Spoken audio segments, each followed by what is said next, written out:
Hello, welcome to Saints Live. I'm Kenzie Benali. And I'm Steve Forbes. Southampton travel to Merseyside tonight in search of a morale-boosting win at Goodison Park. And as always, we'll have all the build-up to kick-off and post-match reaction as well with our guests, Dean Hammond and Adam Leach. And here they are. Great to have you with us, guys. Dean, how are you? I'm very well, thank you. Very well. Enjoying the lovely weather we're experiencing at the moment, so lots of smiles. Oh, it's gorgeous, isn't it? Spring's here. Adam, how are you? Yeah, great. Same as Dean. I had a lovely weekend. I was out almost all weekend. I think I've got tiny bit of flushed cheeks right now, which is a bit embarrassing for February, but it goes to show how peely-wally I am. Wow, catching a tan this time of year is pretty good going. I'm very impressed with that. Unreal, yeah, only just March. Right, so we can crack on straight into some early team news before we get the team sheet in about 14 minutes' time. We know that Oriol Romeu is out for the season now through injury. Takumi Minamino isn't available either as well. He's injured. And Kyle Walker-Peters, Theo Walcott, Michael Obafemi and Will Smallbone are all still out injured. So let's find out your opinions on how the team could line up tonight. Dean, let's come to you first. What do you expect it to be? Who do you think Ralph's going to choose? Yeah, it's an interesting one, Steve, to be honest. I think there's been a little bit of a call for potentially a change of a shape. Will that help with the results of late, and will it fit with the players that are actually available for selection? I think that possibly could tonight. I think we've got three really strong centre halves that want to play centrally. Bednarek, I don't think wants to play right back and is not potentially comfortable playing right back.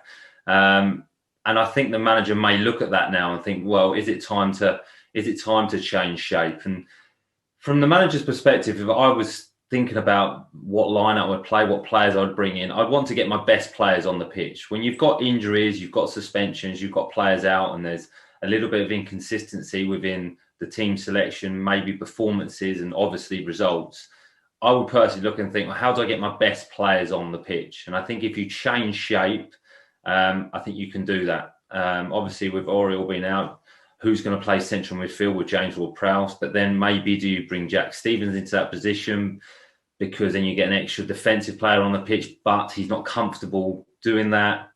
Could you play James Ward-Prowse in a holding position and get Armstrong and maybe Nathan Redmond essentially around him? It's really interesting. I'll be interested in what the manager does, because I think it's a bit of a headache for him. He's obviously looking for results. Form's been indifferent. The first half performance against Leeds, I think, was really good. I do. The result obviously wasn't, and kind of slowly lost the game. But I think the first time in a long time, I think the manager may change shape. A headache for Ralph then, Adam? Do you expect Ralph to do what Dean says and actually change the shape of the squad with it looking so thin in certain areas? I'm not convinced he will. I tend to think that managers are generally pretty stubborn. Definitely when it comes to things like their shape. Ralph has a very defined way he wants Saints to play, and it's taken him a long time to get there. I'm not saying it's the right thing to do or not the right thing to do, but I'm not convinced he will change shape tonight. I think he'll stick with it. I guess the questions are, will Danny Ings come back? I think, to me, that's a fairly obvious yes. He'll start tonight, probably alongside Che Adams. I wouldn't be surprised if Moussa Djenepo came back in. With Oriol out, such a huge loss. You maybe drop Stuart Armstrong back alongside Prowse, and you perhaps bring in Djenepo. I think the other big question for me is in defence, if you stick with the four, as Dean said, do you stick with Bednarek, who is not, he's not a right back and he hasn't looked that comfortable. I'm not one for generally throwing in young players in difficult circumstances and thinking that's a good idea, which is why there's probably a couple of young lads who could come in that central midfield berth, who I don't think is a good idea. But I would say Kane Ramsey, we've seen him sign a 2-year contract at Saints.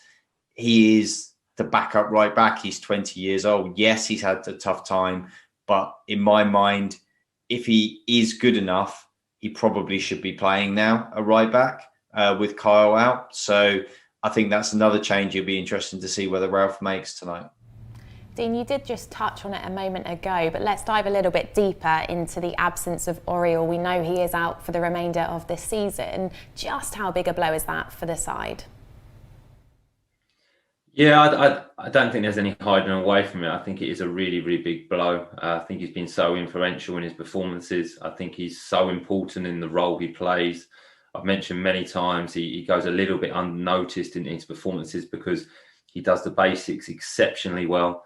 Very, very comfortable on the ball, leads by example, has that experience in the middle of the field, which is so important. It's such a vital position for a team. He senses danger well. He protects the back four, and obviously starts a lot of attacks. Deeper in at the start of the pitch, but with the passes he finds by keeping possession and then threading ball throughs, which he does very, very well, or intercepting balls or breaking play up and then giving it to the better players.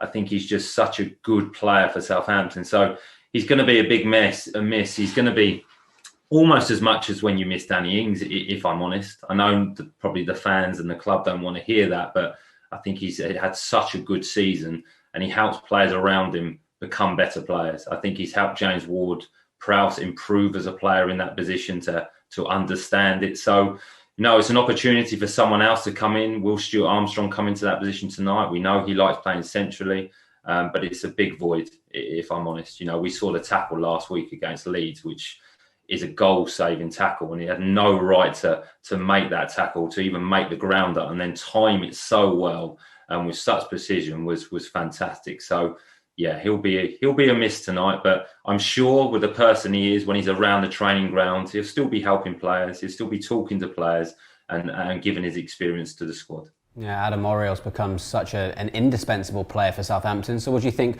Ralph is going to do? Dean mentioned there that maybe Stuart Armstrong or Jack Stevens might come out of their natural positions. Or do you think he'll maybe go for some youngsters, maybe Alex Jankovic or Kegs Chalke?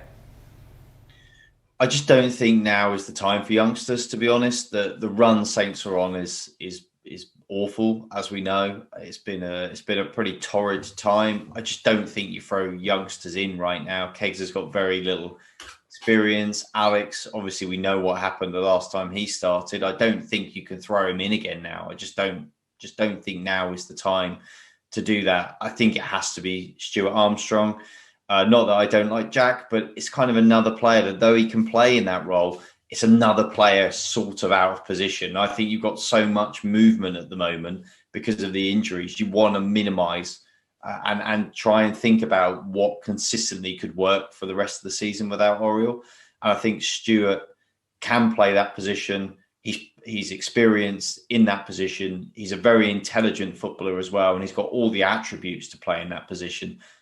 And Saints have got other options further forward. Yes, Stu has been brilliant further forward, but actually they've got good players that are available in that position. So why would you not compromise slightly and put Stuart back there and then bring in a Gineppo? You've already got Redmond, you've got Ings and Adams. You've got some good players and more to come back as well in the not too distant future in those areas. So I think if you're Ralph, you're looking for the long-term solution here in this period to the end of the season.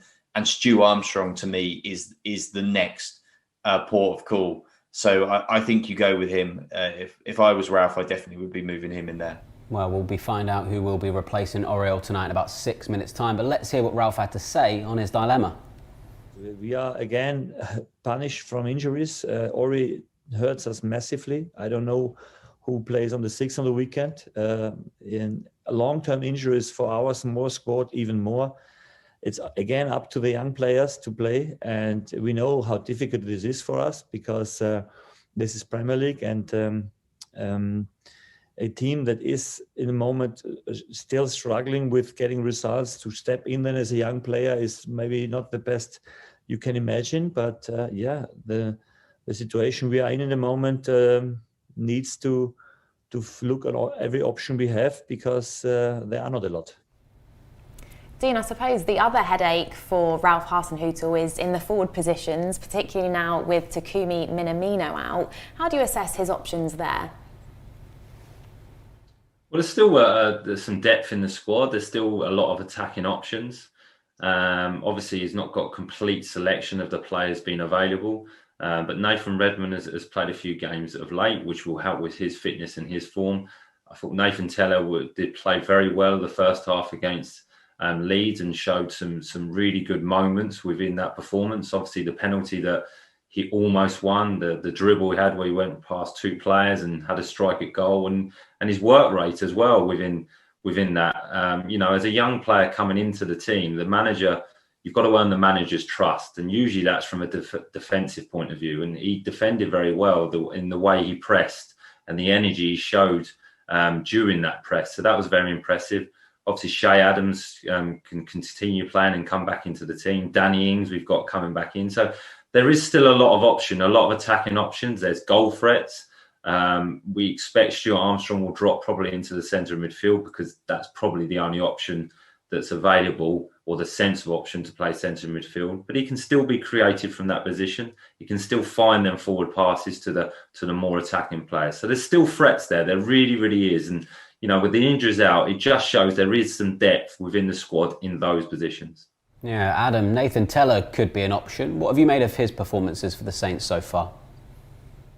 Yeah, I mean, he's been bright and lively, definitely lively. I mean, the as Dean mentioned against Leeds, the run through the centre, and yeah, I mean, the finish wasn't quite what you wanted, but there's a lot of promise there, and I think we've seen a lot from Nathan that he's got a lot about him, and it's these moments that he's producing that maybe the end product is what needs a little bit of work and a little bit of finessing, but there's enough in there. I think there's enough potential that you can see that there's a live talent. I guess, like all the young players, the question at the moment is now the moment that they play a lot. Do you put a lot of responsibility and burden on their shoulders when you've got a struggling team? I mean, you can see what he can do, like against Wolves, where he's very persistent, winning the ball back, feeds it back to Stu Armstrong. Great finish for that goal.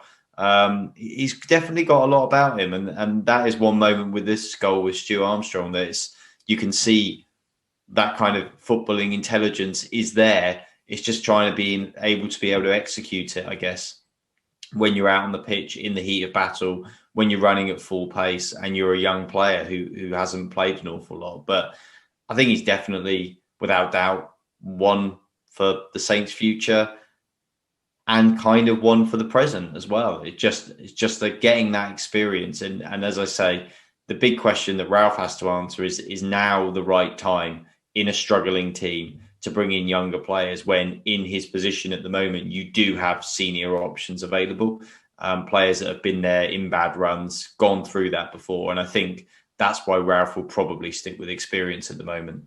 Dean, let's talk about Shay Adams then, shall we? He's obviously had 2 goals disallowed in recent weeks, but he hasn't scored a legitimate goal in 2021. If he is to start tonight, how does he go about rediscovering that form he was in from July to November? I think it's continuing what Shay does best. When Shay's at his best, he works very, very hard. He makes strong runs in behind. He keeps things simple. He'll hold play up. He'll bring other players into the game, which is really, really important. And I think the one thing that will help Shay, and I think one thing that will help Danny Ings as well, is their partnership, their relationship together. I think when Southampton have played their best during the season, it's because they've played very well together. They feed off each other very well. They formed a partnership. And I think it will help both of them if they can start playing together again. Shay needed a rest. He needed to come out of the team. I think that was sensible by the manager, just for Shay to maybe reflect on his performances and fight against that little bit of fatigue that he had, because he works so hard for the team. He's so unselfish in his work rate. But I think Shay has got a really bright future. He just needs that goal again, like he did last season. When he gets some opportunities, when he's on form, he kind of just takes that extra split second just to compose himself to then finish. I think lately he's maybe been snatching a few things, thinking, well, I need to have a really good connection to be able to score. And it's become a little bit unnatural. But the good thing is, he's had 2 goals disallowed, like you mentioned, Kenzie. So it shows he's getting in the positions. It shows that he can finish. He just needs that little bit of luck. But I think him and I think Shay and Danny playing together again is really, really important for both of them. Yeah, most definitely. And Dean, you've timed that to absolute perfection, literally down to the wire, because we do have the team news now. As expected, a number of changes to the side that face Leeds, but the headline team news is that Fraser Forster steps in to replace Alex McCarthy. Fraser will play his second Premier League fixture of the season. He has, of course, played 4 times for Saints during 2020-2021 season without conceding a single goal, and it looks like Stuart Armstrong will play centrally alongside James Ward-Prowse. So let's run through that Saints team in full then. In goal, Fraser Forster. The back 4, Ryan Bertrand, Mohamed Salisu, Yannick Vestergaard and Jan Bednarek. In the middle, Stuart Armstrong will likely drop back and partner James Ward-Prowse. Out wide is Musa Djenepo and Nathan Redmond, and leading the line is Shay Adams and Danny Ings. Let's have a look at the Saints bench for you then. Alex McCarthy, Jack Stevens, Kane Ramsey, Will Ferry, Kegs Chauke, Caleb Watts, Alex Yankovic, Nathan Teller and Dan and Lundalu. So let's come to you first then, Adam. We were discussing options next to James Ward-Prowse. We were discussing attacking options. What we didn't talk about is goalkeeping options. Fraser steps in today. How do you feel about that? Well, I think it's a really interesting one, Kenzie, for sure. I think we talked about it a couple of shows ago, actually, whether Fraser would potentially get some time. And I said, I kind of think he might get some time before the end of this season in the Premier League as well as the Cup. But obviously the flip side of that was it's a big call to change your goalkeeper because it is a very significant position. It's very significant for the person who's getting left out as well. But it's a really interesting move from Ralph. Maybe he feels that Fraser, obviously he likes Fraser. We know he likes Fraser and he has done for a long time. It's the right time to bring him back. It makes you wonder whether he's got an eye on Fraser permanently becoming his number one. Maybe he feels that Alex possibly, this is probably fair, hasn't been at his best in this poor run. I think it's been more a bit of a, perhaps his confidence has taken a bit of a hit. He hasn't been quite so decisive with some of the things that he's done, and that has led to some difficult moments with the defence as well. Maybe now is the time to bring in Fraser for him. It's obviously what he's done.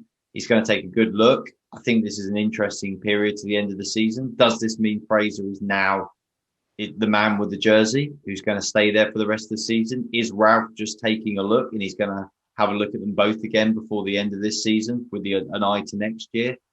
Feels like there's quite a long way out to make a call like that and just think I'm just going to take a couple of games to look at him. So this feels like it's probably something a little more decisive and slightly bigger. And it is definitely a big and bold move from Ralph to change goalkeeper at this stage. Yeah, most definitely. Dean, Ralph obviously did feel like a big shake-up was needed. What do you make of this starting 11? I think it's good. You know, it looks like the manager is, like Adam mentioned before, and was right, that he's going to stick with his shape. He's going to stick to the philosophy of how he believes that Southampton can best win games. If I'm honest, you know, I think I'm a little bit surprised with the goalkeeper change, but I think maybe it could work with the manager thinking, well, actually, when Fraser's come in, we've kept clean sheets, we've won games. Maybe there's something in that, and that will help us in this moment. Stuart Armstrong dropping to the central midfield can work because he's technically very good. He understands the game well. His positional sense is good. I think it just means that James Ward-Prowse needs to be a little bit more disciplined. He needs to be aware that he can't be making those runs forward and just hold the centre of the pitch. The partnership between Ryan Bertram and Nathan Redmond has always been good, and I think them two playing together can help the team. And Shay Adams and Danny Ings playing alongside together. So it's a strong team. It really, really is. And it's a team that can definitely cause Everton problems. It can definitely win the game.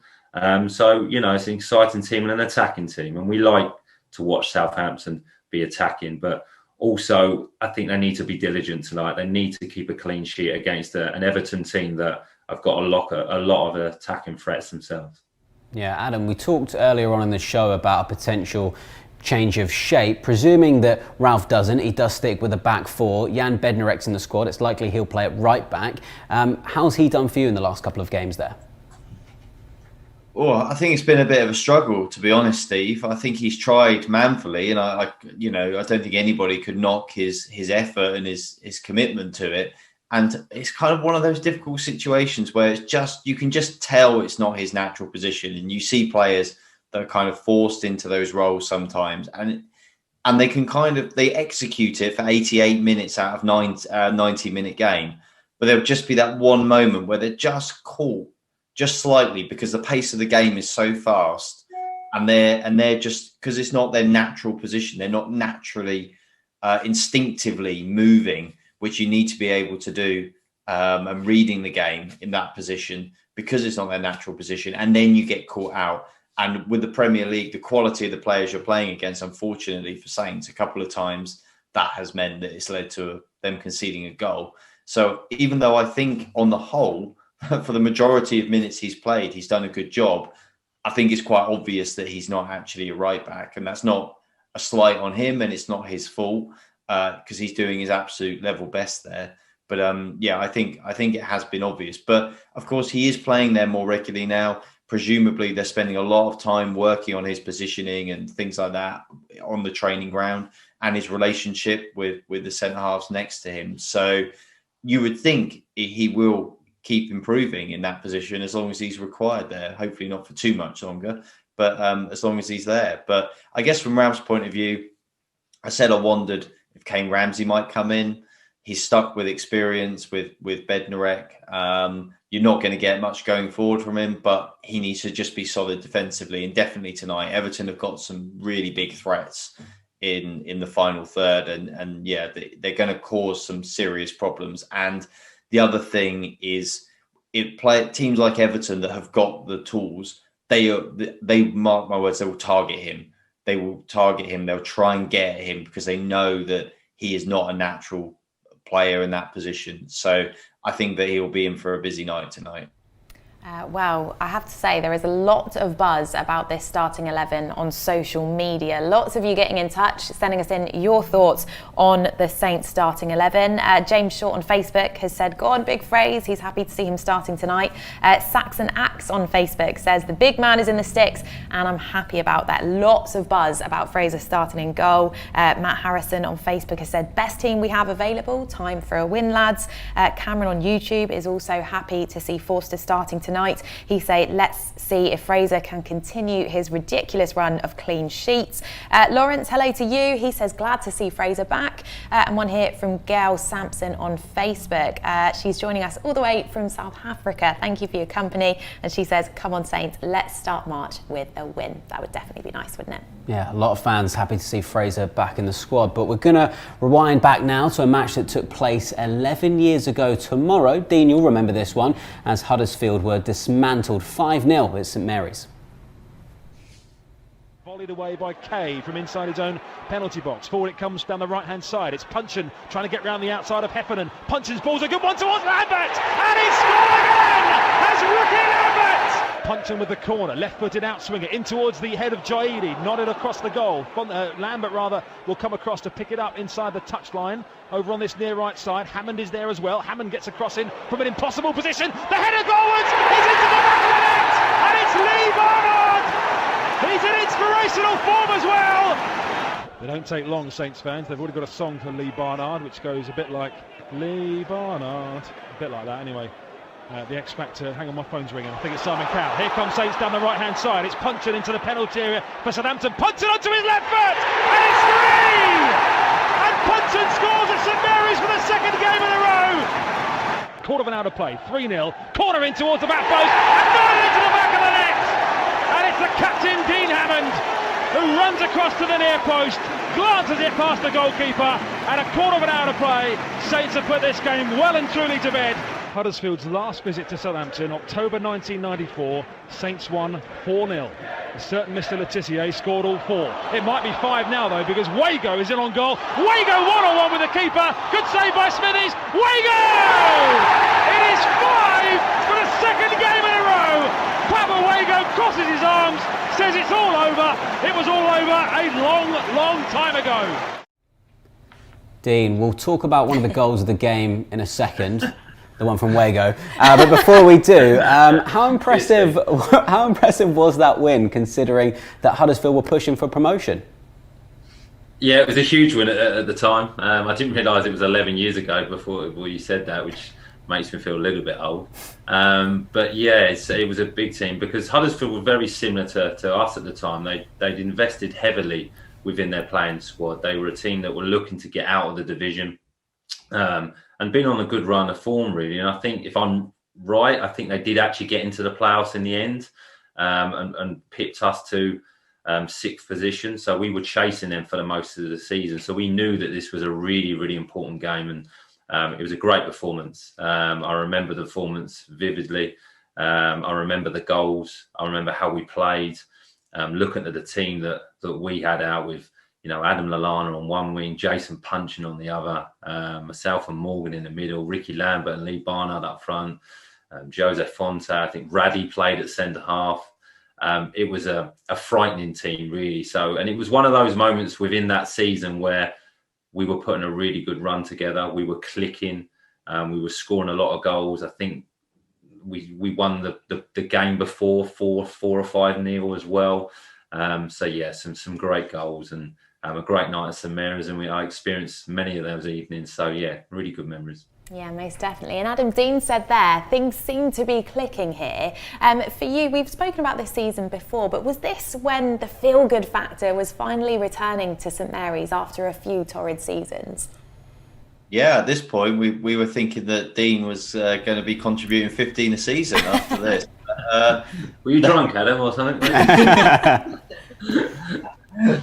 Yeah, I don't know.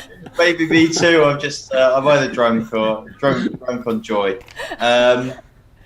Yeah, no, it was though. It was a great moment. I remember after the game, thinking back, Alan Pardew was waxing lyrical and saying that was the best the Saints have played that season, and also more importantly, it was putting a marker down because it was where Saints were progressing to. At that point, that team, that squad, were really gelling together, and that was a really important moment for Saints as well. They'd obviously recruited, they spent some money, but that's one thing to do that, but it's another to then make sure that you get the results on the back of it, and that kind of underlined where Saints were at that point. They had assembled a squad and a team that were considerably better than most clubs at that level. Huddersfield, as Dean mentioned, were chasing promotion. They were in the playoffs pretty much the entire season. They were a decent team in that league. They were a decent team. In fact, if anything, they probably should have done a bit better that year than they did with the players that they had.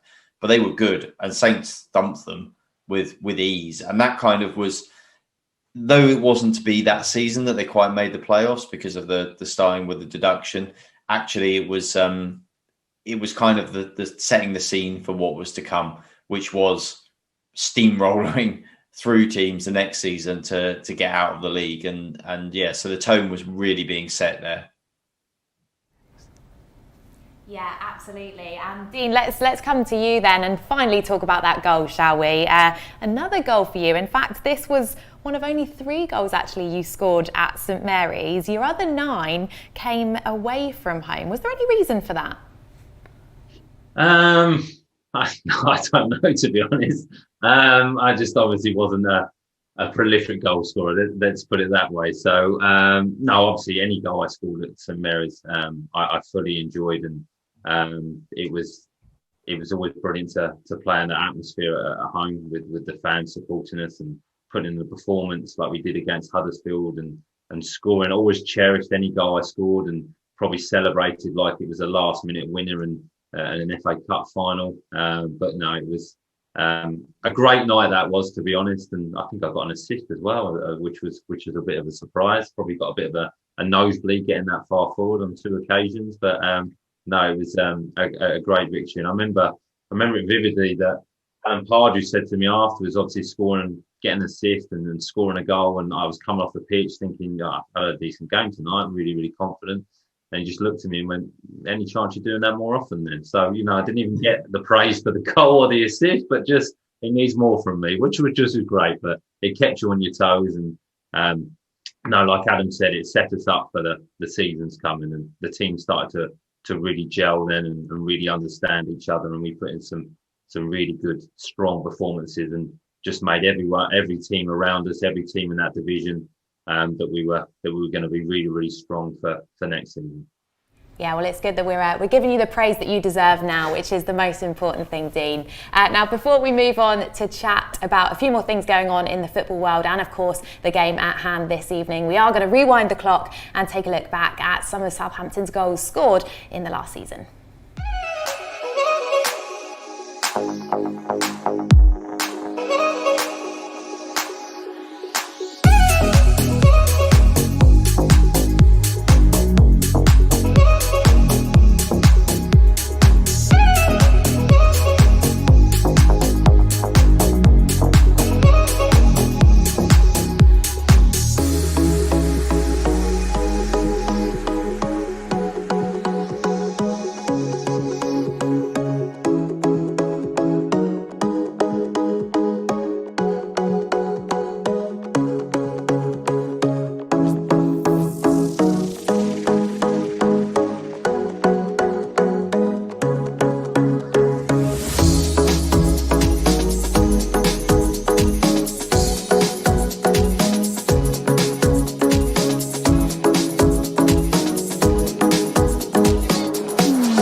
Goal to end on. Well, we'll be hoping for much more of the same at Goodison Park this evening, and the fans are certainly feeling confident watching along at home. Plenty of comments flooding in, both delighted with the team news and also hoping for a big win tonight. Christian on YouTube is thinking we'll get a 2-1 win this evening. Ings and Adams to score, he says. Matt Brown, good evening. He's on YouTube. He says need a solid performance tonight to get some confidence back. Max, hello to you. He thinks the Saints will win 3-2 tonight. He thinks Ings, Armstrong and Salisu will be in the goals this evening. Noah is on YouTube. He says we really need to take our chances today. We need to get Ings his shooting boots back. And Danny, hello, he says, I can see a win tonight. Come on, you Reds. So it's great to see that the fans are really up for this one. Yeah, definitely. But before we get in to tonight's match a little bit more, we wanted to discuss with you guys one of the big talking points from the weekend's action, which was Lewis Dunk's quick free kick for Brighton, which caused so much controversy. Dean, it happened for one of your former clubs. What were your views on it? Well, again, it's a really interesting one because I think the referee just loses focus, loses concentration. I'd be frustrated like Lewis Dunk is, because why would the referee blow the whistle if he wasn't ready to restart play? I think if you listen to Lewis Dunk's interview, he mentions that the ref allowed him to take the free kick. He asked the referee and the referee said yes.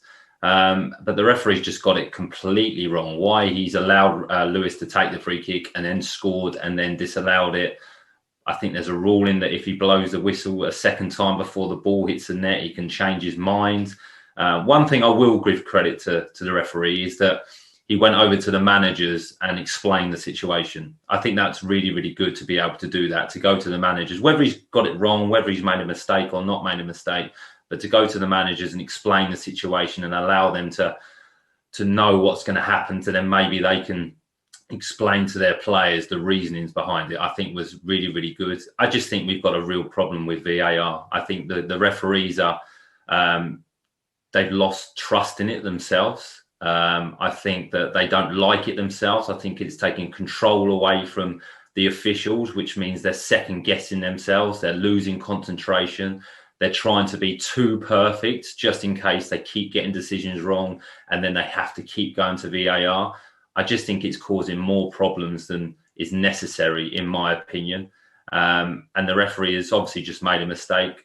can't hold his hand. Well, try to hold his hands up, but it's a little bit embarrassing, I must admit, because if he's allowing the player to take the free kick, take it, and then the player scores, and then he's realised, actually, I'm not in the right position. The goalkeeper's not in the right position. I've really messed up here. I'm going to have to change my mind, and then to give the goal and then to disallow. I mean, it was just an absolute mess. But I feel for the referees a little bit. I think they're just suffering from the fact of just the inconsistency of VAR.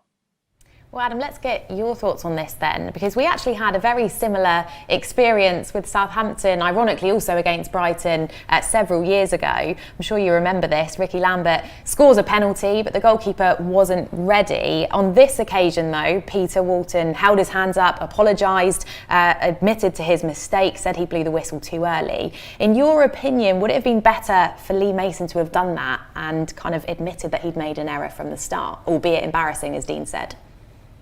Yeah, but I think the difficulty there is I completely agree with what Dean was saying about VAR, by the way. I think he's right. And that extra pressure on the referees is kind of causing this to have to try and be perfect.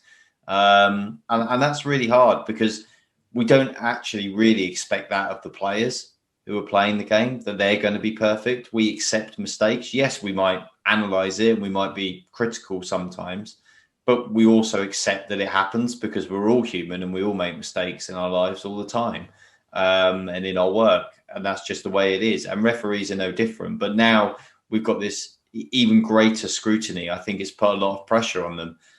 Obviously, with hindsight, I'm sure Lee Mason probably thought afterwards, I wish once I obviously like to take the mistake back, but assuming that he didn't, just be decisive. And go, no, okay, like Peter Walton did there. I messed that up. I'm sorry. I kind of just lost focus for a second. You can't have, you have to retake that free kick or whatever it may be. But the difficulty is you're in a really high pressure environment there, the same as the players are. And he just couldn't have that clarity of thought. And it's so difficult. Can you imagine you know that you've done something wrong and you just probably need to step back for 20 seconds, process in your mind what has happened, and then you can make the decision. But you've got 15 players in your face just ranting at you. There's no time to take that clarity. And in fact, the time that eventually he came to the right decision was when he ended up sort of removing himself completely from the situation and then came to what in the end was the correct decision, albeit as a result of an error and a farce in between. But the period of time that elapsed was absolutely crazy between the incident and what happened. And we saw something vaguely similar with Saints as well. Obviously, Andre Mariner a couple of games ago. And he obviously had not quite blown the whistle. But again, it's just the same. It's the same incidents happening again and again. And I think it's right that we should look at why this is happening and not just turn around and go, oh, all the refs are useless, because they're not all useless. And we need referees to referee the game anyway. But it's looking at why are these errors happening? What is the pressure build up on the referees that is causing this problem? And is VAR contributing to it? And if so, how can we try and negate that? Because I think most of us probably want VAR in the game, but it needs to work better than it is now. I think most people would agree that the laws feel like they're all over the place. People don't even really understand them. And after that game, Sam Allardyce even said, to be honest, I don't even understand what the rules are with taking a free kick nowadays. Can you take a quick free kick? To be honest, I don't even know what the rules are. And when you've got professional managers of Premier League clubs saying, I just don't really understand all the rules anymore, something's gone really, really wrong. Yeah, most definitely. Well, never a dull moment in the world of football. But let's look forward now at the job at hand this evening and nod to social media for the final time before we do discuss tonight's match. Margaret is certainly excited for this one. She says she's keeping the faith. A nice little halo emoji there as well. Robert, good evening. He says perhaps Dean should play tonight. Come on, you Saints. Well, there you go, Dean. I want you to get your boots back on. Adrian Osman on YouTube, hello to you. He says he's going going for a 3-2 win to the Saints. Seen that scoreline pop up a few times now. He also says up the Saints. And Kenny, a final one for now. Hello everyone. Kenny from Weymouth. Please can I have a shout out? You most certainly can, Kenny. Good evening to you and thanks for your company. Right, let's get back to today's game then with Dean and Adam. Adam, the last time the Saints won at Goodison Park in the league, it was 1997. Not exactly a happy hunting ground for us. No, even I wasn't covering Saints at that point. I mean, and that's saying something. Oh no, there's been some pretty torrid trips up there as well. I mean, it's been one of those places that kind of everything that could go wrong often does go wrong. The Saints have actually played quite well there a few times, and somehow something has conspired to go wrong, and they've not ended up getting the 3 points. And it's weird how you get these grounds. There's no rhyme nor reason to it. I mean, because when you look over that period of time, it's not as if Everton have always been a great team, or Everton have always been a team that are amazing at home, or always clearly, better than Saints. There's no reason that should happen. But it is funny with some games, some places that you go to, that they just don't get a result. And there's been some unlucky moments, and there's been some absolute trouncings in that time as well. So yeah, it's not been good. I mean, maybe, just maybe, there's some weird thing that will happen tonight, and this will be the most unlikely occasion. Your expectations tonight are probably, for most people, relatively low. So maybe football being football and throwing up all kinds of weird and wonderful things all the time you don't expect, maybe this is the time that little hoodoo is broken. Yeah, well, on the bright side, we do have fonder memories of playing Everton at home, in particular the reverse fixture from this season at St Mary's. We can have a look at it now. Dean, we were flying high in the league at this point. We were, and it was a really, really good performance. A 2-0 win. Some goals by James Ward-Prowse and Shay Adams. Really good finishes. I remember Everton starting well in this fixture, actually. Hitting the crossbar there and being on top. But once Southampton got into their flow, very, very dominant. It was a good performance on that day, and a point in the season where they're just playing, fluent football. You see with James Ward-Prowse here going through, passing, playing a 1-2, Danny Ings getting an assist, players in the box. It just looked like the players were really, really enjoying themselves. So an excellent victory and a really good performance. And of course, this win ended their unbeaten start to the season, Adam. Yeah, I mean, Everton came into this on great form, and I mean, I think this was the 6th game of the season. I think that's kind of what's been disappointing, isn't it, recently? And it's been that I think Saints got to 10 points after 6 games, and obviously they've been stuck now on. They've got to 30 now after 25. So it kind of goes to show how the season's gone. But as Dean said, Saints were playing great at this point in time. There's so much confidence, and this is a cracking finish as well here from Shay. I think that's just what they need to get back, isn't it? It's that spark, it's that feeling of momentum, and positivity and confidence. And I think that's the thing that's eluding them. That these guys, you can see how good they're playing here. Yeah, okay, that they've had injuries, team has changed a bit, but in essence, it's not that different to what they've had before. It is just trying to get back that mental side of it, that positivity side of it again, and I think that's really what's missing for them at the moment. Yeah, we can see that red card given to Lucas Digne there, accident or not, kind of indefensible, that one. It is. I mean, at the time, I really, really didn't like that tackle. I mean, you can look at it different ways. Is it an accident? Is it? Did he mean it? I think he did mean it. I think he was lazy. I think he was tired. I think he meant to trip Walker-Peters, and he got it all wrong. And them tackles I really, really don't like. A 50-50 challenge where both players are aggressive and try and win the ball, brilliant. But a player, tackling someone from behind with their studs down their Achilles and their calves, that's a really dangerous tackle. And I think that was very, very unnecessary. But, Southampton had won the game by then anyway. Everton were tired. Southampton but a really good, bright performance in that day, and what Adam said there, what Southampton did, they got a lot of bodies in the box. When they were attacking in numbers. There was players overlapping. There was really good movement. There was chances created. And I think we've missed a little bit that of late. And obviously, that doesn't help with the quality of the pitches. Obviously, they're getting a little bit worse at this time of year, and in particularly this season.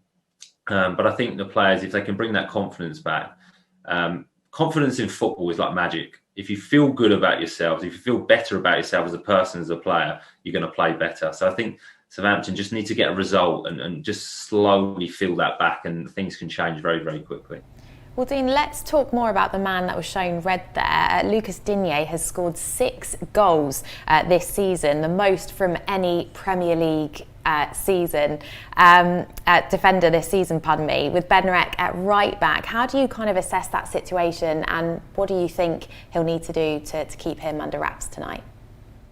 Well, he's a very, very good player, very, very good left back, technically good, delivers the ball very well, comfortable on the ball, and is an attacking threat. So, Bednarek is just going to have to be disciplined tonight. We've mentioned before, he's not a natural right back.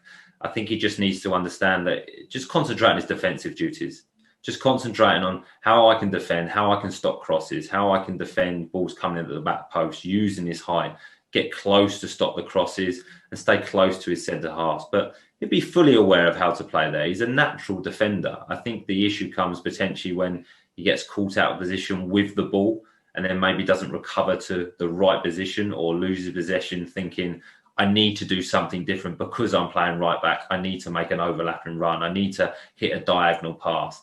If I was Bednarek tonight, I would think, I'm just going to defend really, really well. Every time I get the ball, I'm just going to pass it simple to the nearest player to me, to the better players, and grow from there. So he's an excellent defender. He really is. And unfortunately for him, we're judging him as a right back at the moment. And he's a brilliant centre half, but he's doing a job for the team. And it just shows what a professional he is. But I would just concentrate on my defensive duties tonight, and anything else is a bonus. Yeah, Adam, from a Southampton perspective, what do you want to see tonight? I think it's a difficult balancing act tonight, Steve, in a way, because I feel like I've said so often Saints shouldn't change the way they play. They should keep going the way they are. I do think tonight, though, important for them is to try and keep things tight for a while in this game. Really, you don't want to concede a goal in the first 20, 25 minutes if you can help it tonight, because it's going to be a long road back. When you look at Saints, I actually like the team they've got out today. Other than obviously having Bednarek out of position, there's nothing. There's a good experienced team. There's some good players in it. It's not like a bunch of kids that are out there.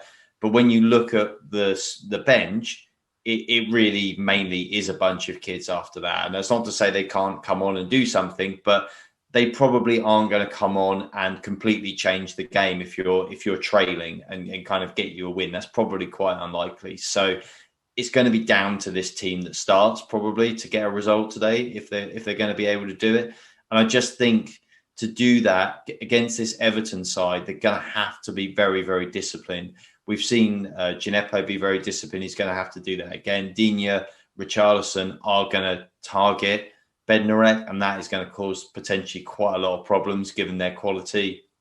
We know how good Calvert-Lewin is and how good a season he's having. Everton are a good team this year. They are a decent football team. Saints are going to have a job on to contain them today. So they've really got to get that fine balance between attack and defence, right? They've got to give themselves chances to score and win the game. They have to do that, but they also cannot overcommit because, like I said, if they go behind early on, I think it's going to be a real struggle for them. Well, kickoff is under half an hour away now, so let's get your score predictions. Dean, we'll come to you first. Everton have struggled for form at home of late. How do you see this one going? Well, I agree with you, Kenzie. I was looking at the results at home in their last 5 games. I think they've in the league, they've lost 4 and drawn 1. So there's an opportunity here for Southampton. There really is. But I agree with Adam. It needs to be a disciplined performance. I think for Southampton to win the game tonight in the form that Southampton are in, I think they need to keep a clean sheet. I really do. But they need to obviously commit bodies forward to be able to break down Everton and score goals. So it's a real balancing act. How many times do we commit bodies forward? How many times do we sit in and defend deep? So it's going to be a tough game because Everton are a top team. But I'm going to go for a 1-0 Southampton win. But I think it will be really, really tight. But that, I agree with Adam. If Everton score early, I think it could be a completely different game. Okay, Adam, Dean's going for a win. Do you think Saints can rediscover their early season form and get all 3 points on the road? Oh, I'd love to say yes, but I've got a bit of a head versus heart battle going on because I don't like to predict against. But if I'm being honest, I feel like Saints will probably lose this game tonight. So I'm gonna have to hope that I'm proved wrong, but I'm gonna go for 2-0 Everton. Oh, slightly pessimistic there, Adam. We're hoping for a Goodison result, aren't we? Yeah. A good result for sure.